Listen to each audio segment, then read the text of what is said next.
Uumpisahan ko, susundan nyo. Ganito ang nais gawin ni Senator Alan Peter Cayetano sa mass resignation ng mga mambabatas sa Kongreso.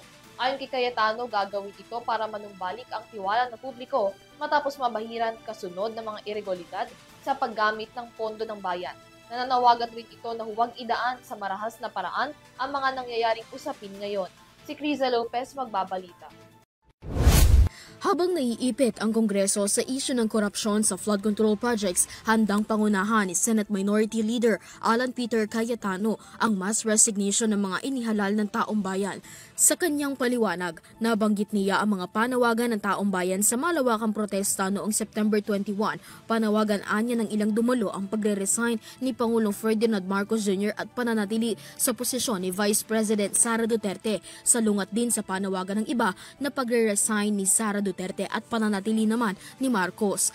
Sa naging pagtatanto ni Cayetano, mag-resign ang mga opisyal na mula sa pinakamataas na posisyon hanggang sa mga mambabatas sa Kamara at Kongreso at iminungkahi na huwag tumakbo sa halalan. Yung September 21, I really believe every single person who went there sincere, gusto ng pagbabago, transformation, fed up na, galit. Pero makikita mo yung leaders, iba-iba direksyon. Meron resign pero wag si Marcos. Resign pero dapat si Sara. Resign pero si Marcos lang. Walang dapat mag-resign, dapat makulong.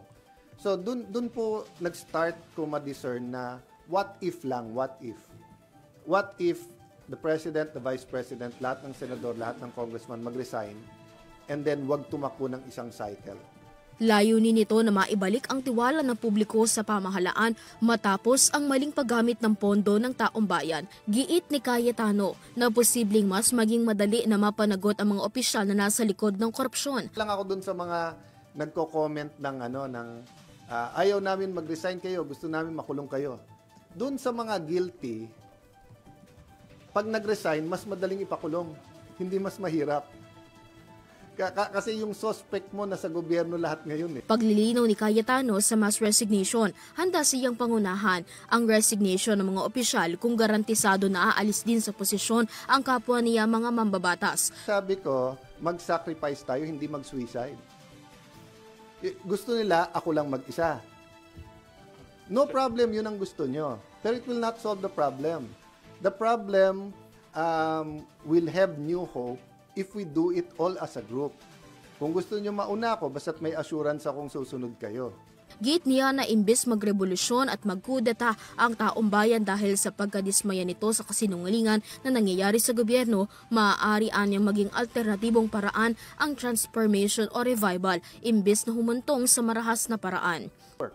You have the people power that did work partially and we're proud of. Pero since then, cyclical pa rin yung ating corruption at palala. So I don't think an ordinary people power now na umiba lang ang presidente will solve all of this. How do you operationalize it, Sen?